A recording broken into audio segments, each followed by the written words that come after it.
Welcome to Create Personal Equity, and this is our weekly training. My name is Jonathan Geyer, and I have my business partner here, Randall Wimmer. Randall has helped hire 500 plus people for for some large government contracting companies, and this is a unique opportunity to hear his insights. We are setting the stage today. Today's theme will be why your brand is more important than your resume. Yeah, thanks, Jonathan.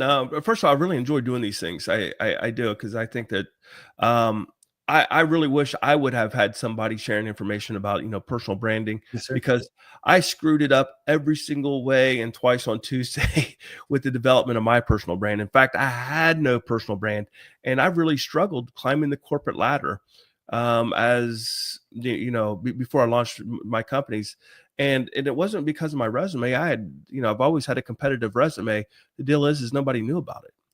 And now that I'm on the other side of the fence and, I'm the gray beard now, having, been an executive and business owner and CEO of multiple companies, I have a completely different perspective than what I had when I was much younger. I would bend over backwards and I would do crazy stuff to add, one more credential to my resume, a couple more, letters, and certifications after my name. I did all kinds of crazy stuff. And now I realize it was mostly useless. It really was. And that time and effort for career growth would have been better spent creating a personal brand, which I did not have until about 2020. And that's when you and I started working together. And that's when I actually started, building a personal brand. Again, the reason why I think this way is because as an executive, as a CEO, as a business owner, I know what's important, or at least I feel like I have a better perspective of what's important regarding a hire. And it's not all the little bullets and the details and how much information that you can pack on a resume. Those are what I call your tangibles. That's just to get you. That's just to get you. Your foot in the door. It's kind of like I saw this. I have college age kids, and I got my youngest is 16, and he's thinking about colleges and going to a good school. And so I've been doing college admissions literally for the last 6, 7, 8 years, and trying to get my kids into good schools. And I saw this graphic, and it says must haves, and then I had then there's another credential is to be competitive. Well, the must haves is just the minimum criteria to be acceptable. And if you want to apply to MIT or Harvard or Stanford, you got your must haves. You got to have a GPA that's really strong. You got to have test scores that are really high. You got to have, good teacher recommendations. But that's just the minimum, just to be able to apply for the most part. So you'll have 40,000 people apply, and they all have great GPAs and great test scores, but they're only going to accept, 2% or 2,000, or not 2%, but 2,000 people out of that 40 or 50,000. And but yet 40,000 out of those 50,000 applicants, they're going to have great GPAs. They're going to meet the requirements. They're going to have the high high enough GPA, and they're going to have a high enough test scores. So Everybody's got it. yeah, everybody has that. I forget how many tens of thousands of valedictorians there are, in the United States right now, because there's tens of thousands of high schools. So being a valedictorian, if you're just one of 10,000, well, that's not going to get you one of those 2,000 seats, because there's 9,999 others that are valedictorians too. That's not going to get you to Harvard or MIT or Stanford. So what does get you into those? It's your intangibles. It's your character. It's what you bring outside of those credentials. It's the character that they're pulling out of your essay. It's your extracurricular activities that kind of portray your passions. It's those type of things that are going to get you accepted into these elite schools. And it's the same way for top tier jobs. You have a college degree, check in the block. You got a master's degree. Yeah, that's all we need. Or a bachelor's degree. Yep, that's all we need for this job. And you have 12 years of relevant work experience. Yep, check in the block. Boom, done that. So now you're just eligible. You're one of the 40,000. qualified applicants looking for, 1 or 2,000 seats there. So what's going to get you the job? It's your intangibles. Your intangibles are going to be what gets you your job. And your intangibles will not fit on a resume. They really don't. It's like this right here. Let's just say, you're a member of the board of directors and you're hiring for your company's next CEO. Well, you want a little bit of humility. You want somebody to be humble. You don't want an arrogant prick, as a CEO. Now, I can't on my resume say, I'm the most humble person in the world. I'm so humble. I'm more humble than everybody else. I'm so humble that I make, gracious people seem like they're like, braggarts. You can't say that. It's one of those things that, if you say it, it makes you look bad. Or you got to say, I got strong character. I got so much character that I got character oozing out of my ears. I'm such a great leader. Now all of a sudden you can't say it on a resume. And if you do try to say it on your resume, it's going to backfire and it's going to make you look really bad. So the most important things on your resume are the things that aren't even on it. And those are the intangibles. And people always ask me, they say, well, Randy, what's a personal brand? A personal brand is like your resume with the intangibles included and where everybody knows about it. Your resume is a piece of paper that's sitting on your desk. It doesn't get to the people that you want it to be seen. Now you can email it to a handful of people, but you got nobody helping you get the job. You got nobody advocating for you to get the job because you don't have a network, and that's, resumes are not relatable. They really aren't. So your personal brand is what everybody sees of you. Yes, and it's those intangibles as well as the tangibles that they know about. And it's like a more holistic picture of you. And here's the great thing about it is, when you're putting yourself out there, as a brand, you'd be surprised about who all sees it and how many passive opportunities are going to arise because people see it. When you have a resume, you're emailing it out there and it lands in somebody's inbox and they don't know you from Adam.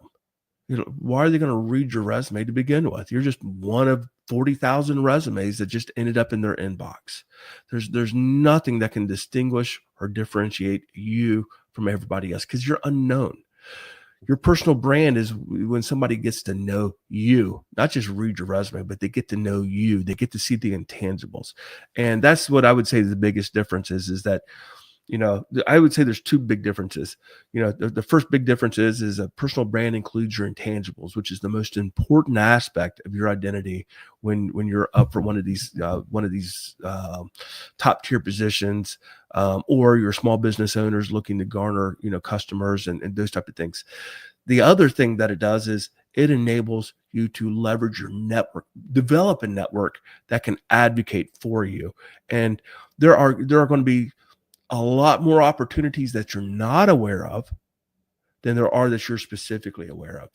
And people who are aware of those opportunities, they're either going to advocate for you, they're going to help enable your success, in those positions. And you got all these passive opportunities that are coming to you, not just you advocating for yourself and sending out your resume. So those are the two big differences, in my opinion. I don't have the actual stat in front of me right now, but would you agree it's 80%, at least 80% of jobs, they find their next hire through their previous hires, employee referrals, or, absolutely. People they know. It's yes. What's on the job board is like the leftovers. Yeah, absolutely. And in fact, the more senior the opportunity, the better the opportunity, the more and more it's coming by word of mouth or by being known to them. It's through a network. And I think it's 88% for the highest levels of opportunities. Yeah, it's crazy like that. Well, think about this. Are you going to pick the next CEO of a company? But let's not even say it's a big company. Let's say it's a small company. You're the owner of a business and you don't have the time or the health in order to do the day-to-day management. You want to hire a CEO. Now, this is your well-being. This is your family's well-being. This is the entity that's going to be, going to create generational wealth for you and your children. Now, are you really going to hire someone that you've never met, didn't know based upon a resume? Or are you going to hire somebody that you know, that you've been observing, that you've been tracking, that you got to know not either directly, but indirectly through the content and through their presence, on social media, the same mediums, that you hang out on, or the same, mediums that you're using as part of your business. Those are the people that you're going to be tracking. To turn over something that's so vitally important to you. It's not going to be somebody, that's 53 down in the stack of resumes. It's not going to be the 53rd resume that you pull out of the stack that you're going to say, hey, this is my family's well-being here. I'm going to give it to this guy, right? Resume number 53. Never going to happen. Never, ever, ever going to happen. You're going to want to see these people. And again, while you're observing them, you're actually seeing their character. You're watching them maybe mentor other people. Maybe you're seeing them give back to the community. Maybe you see them share their subject matter expertise, with their community. You're going to see all of those different things. And maybe you get to see their sense of humor. Maybe you get to see them handle a bad comment or something like that, very professionally, all that kind of stuff. So yeah, you actually kind of see them, in action. A good thought that popped in when you were just saying it. Oh my gosh, hopefully I can remember it here. In terms of personal branding, I've heard a lot of people, since you and I have started doing this, be reluctant to put themselves out there. Like they're concerned about posting more. They're concerned about kind of like public speaking. They're concerned about being out there and all the negatives that could potentially happen from that. And I believe you just, to contrast that, you just spoke to risk. Like putting yourself out there reduces the risk because the person that's looking at you has more to see. So there's the dynamic between insecurity of putting yourself out there, which is normal. It's normal human stuff. And the advantages of taking that risk and, just jumping right into it, or that was ironic, taking the risk to reduce the risk. The risk of putting yourself out there to reduce the risk from the perspective of the person. I wouldn't call it risk of putting yourself out there. I would call that discomfort. Ooh, good call. Yeah. Yep. Yeah. And the reason why, because if you do it professionally, there is no risk. It's all positive. Nice. You know what I mean? If you do it the right way. Now, if you do it the wrong way, just because you leave a first impression doesn't mean it's going to be a good impression. So you got to do it professionally, and you got to know how to do it. And that's hopefully where we can help. But I tell people, and I'm a firm believer of that I truly believe that over 85% of people who are in the workforce today are paying their employer money for the comfort of working in that same seat. Absolutely true. That they've grown comfortable with. And what do I mean by that? Like saying, everybody always comes back and say, Randy, you're full of it. Like nobody's paying their employer. But if you're sitting there and so what you're doing is if you're sitting in that comfortable seat in that job, accepting, in essence, cost of living pay raises every single year, what you're not doing is, or what you are doing is you're experiencing the opportunity costs of testing the job market out there. And most people, when they change jobs, professionals, they take at least a 15% pay increase. So you're foregoing a 15% pay increase every 2 to 3 years by simply, paying for the comfort of sitting in that same seat, working with the same people as you've grown accustomed with. And it's, to me, it's a tragedy. So everybody's talking about how bad the economy is. And I think there's got to, and I know I'm going to get a lot of hate from this comment right here, but at some point, people have got to take a more active role in managing their career. True. So if you've been in the same job and you haven't got very significant, if you're crushing it and you're doing a great job and you're not getting very, very, very significant pay increases, it's probably because you're not testing the job market and you're not doing the things that are uncomfortable that are going to help you get a higher paying job. You're You're not testing the job market. You're not putting yourself out there to create a personal brand where people get to know you and where you are creating passive opportunities, that can come to you. You're not doing that because that's uncomfortable.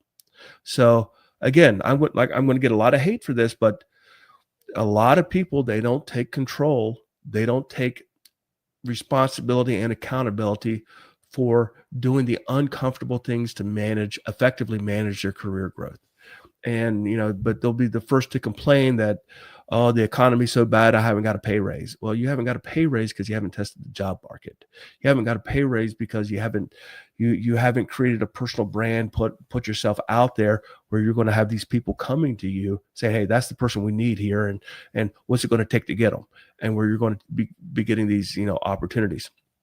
So I tell people you got to do one or two things. You either got to create, like, no kidding, like wealth or, growth opportunities. You either got to, one, become an entrepreneur where you are kind of creating the pyramid underneath you, or two, you got to hack your way up the corporate ladder. And the way you hack yourself up the corporate ladder, it's not staying in the same company and, being one of 7 or 8 people and you got to wait for the person who's ahead of you to die or retire. And, you got a 1 in 8 chance. Which is the average. That's what most people are doing right now today, right? That's exactly what people are doing, because they're comfortable. They're comfortable sitting in that seat with 5 to 7, 8 other competitors, for that. Yeah, because they're comfortable doing it, knowing that, they got to wait to that person who's ahead of them to either die or retire in order for one of them, to have a 1/8 of a chance of getting that promotion. So the way you climb up the corporate ladder is you go from this corporate ladder to somebody else's corporate ladder, and then to somebody else's corporate ladder, and then to somebody else's corporate ladder. And every single time you're changing from your company to somebody else's, you're taking 2 or 3 steps up that corporate ladder every single time. And there's an element of discomfort for that. So everybody thinks that, entrepreneurs have got it really bad. Like, oh my gosh, I never want to be an entrepreneur because, every single day of their life, they got to go out there and they got to compete to win in order to get a few dollars coming in. And, and I agree, being an entrepreneur is tough, but it's almost, if not just as hard, to manage a career where you're not an entrepreneur if you want to be successful. And you've got to be willing to put yourself in that uncomfortable situation of putting yourself out there, creating a personal brand, making yourself marketable to be able to take those job hops, and get promotions that way. The saying, the grass is always greener on the other side of the fence. It's so true in corporate America. Why are we going to promote within? When I got Bob, he's filling that job right now as a director. Yeah, he's like the best director we have. Wow, why am I going to screw that up by giving him that vice president job? Not broke, don't fix it. Yeah, it's like, man, he's delivering. He's a director, man. He's like the best director we've ever had. Boom. So he'll never get that vice president job. It's counterintuitive, but that's how people think. Like, I'm not going to mess that up. Like, the customer loves him. That customer loves Bob. He'll never be able to get out of that role because the customer loves him. He's been typecast, as being that guy, and nobody ever sees him as being a successful next person. However, you get outside of your corporate office, you get outside of your company into somebody else's, they're thinking it this way. Why am I going to disrupt things? And this is so true with government contracting. Let me take a couple steps back. I'm going to give you a scenario because I really know government contracting, and I'm a victim of this right here. I used to be a billable person on a contract, and the customer really liked me. We had similar education, we had similar, whatever. And I was literally the second youngest person on a 50-person contract. The youngest person was the secretary of the program manager. So I was really the youngest person who's actually, directly supporting the customer. And we just meshed, the client and I, and we great relationship. But I was billable, and I quickly realized, like, man, I got no greater earning potential as a billable person because they already paid me as a subject matter expert. There wasn't any higher labor category that I could go to. I was already at the top of the food chain, and I was a pretty young guy, and I couldn't get a promotion, and I'm thinking, like, hey, I need to get to the corporate office. And so I was begging and pleading and doing crazy stuff. I was actually, working extra hours for free to do corporate stuff just so I could learn it. And, finally, I realized it, and that, I was never going to get a promotion. So I left the company.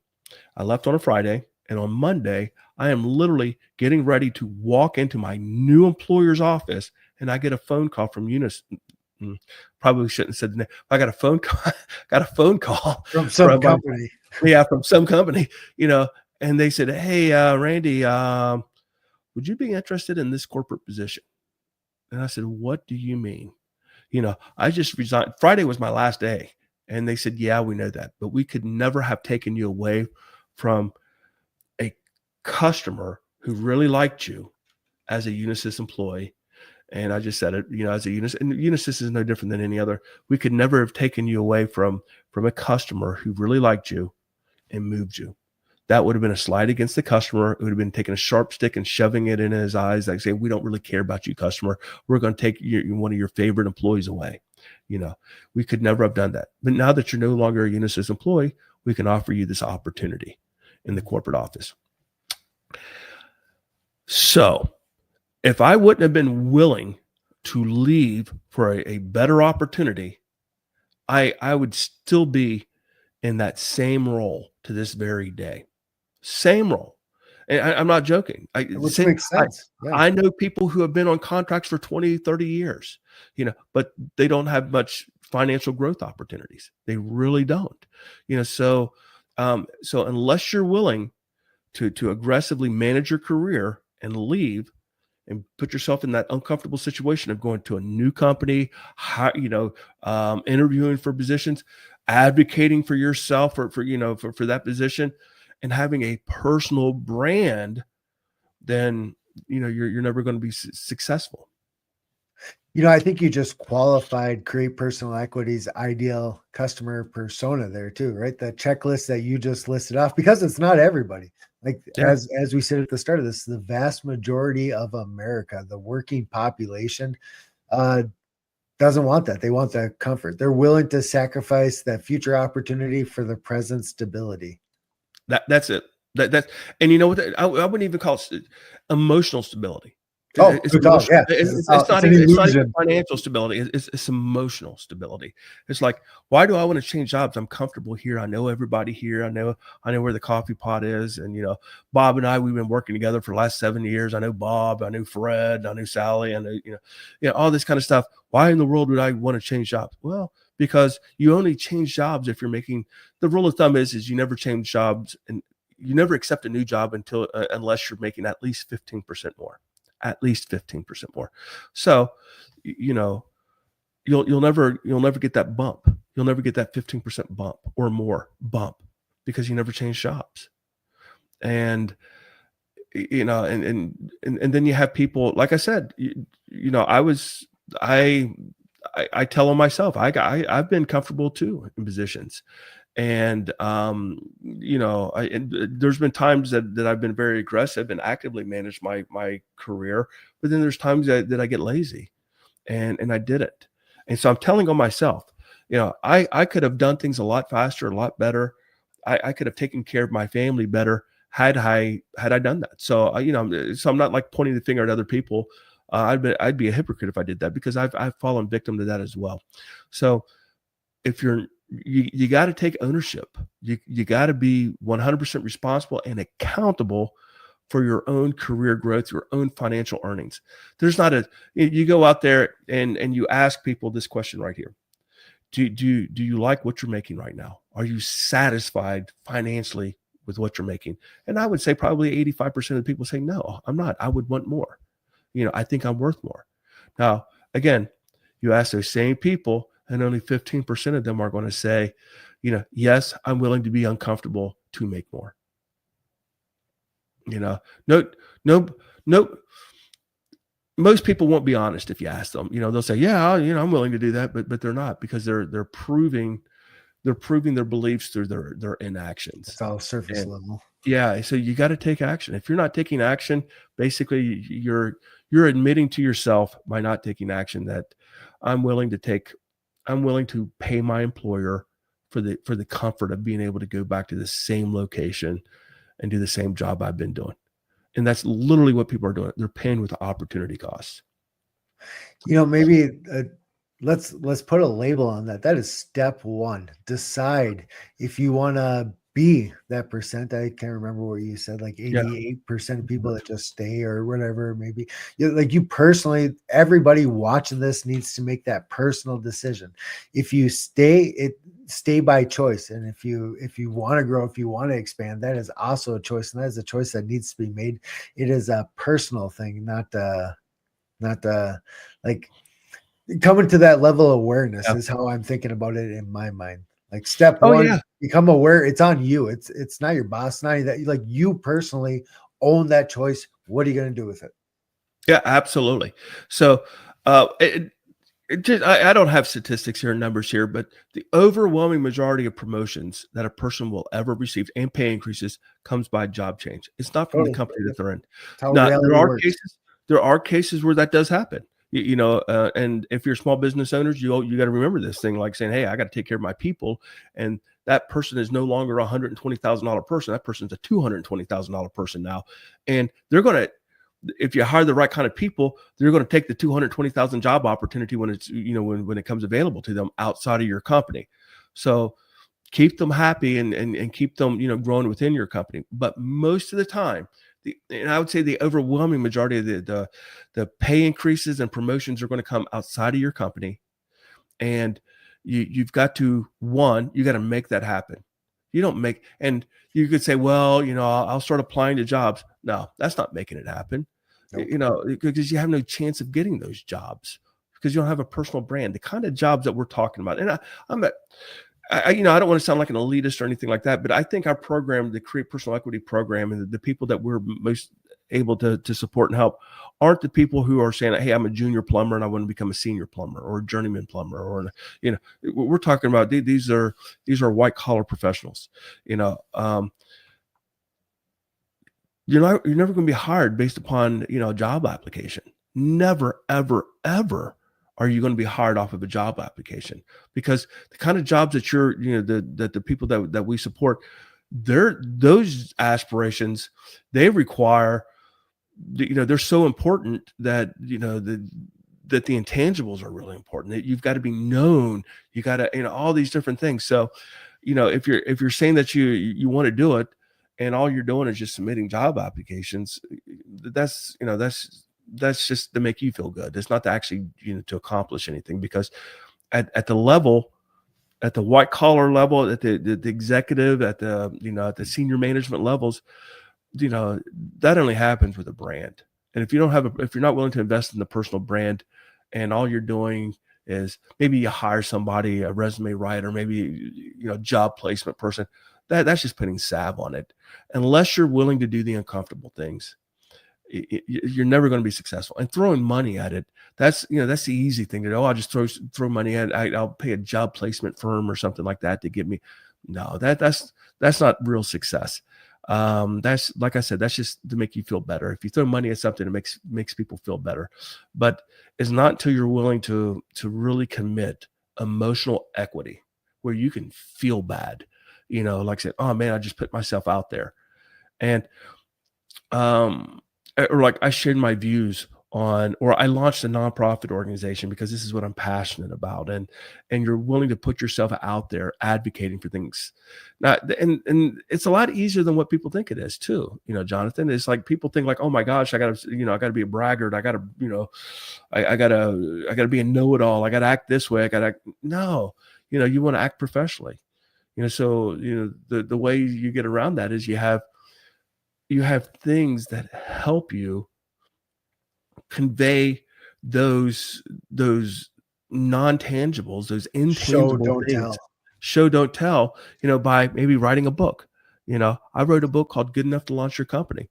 And I've gotten a lot of traction from that book. Now people see Awesome. me as like, hey, I'm an expert at entrepreneurship, or you launched a nonprofit organization about something you care really strongly about, and people get to see that you're advocating for something other than yourself, and that you're really putting, energy and effort behind helping others.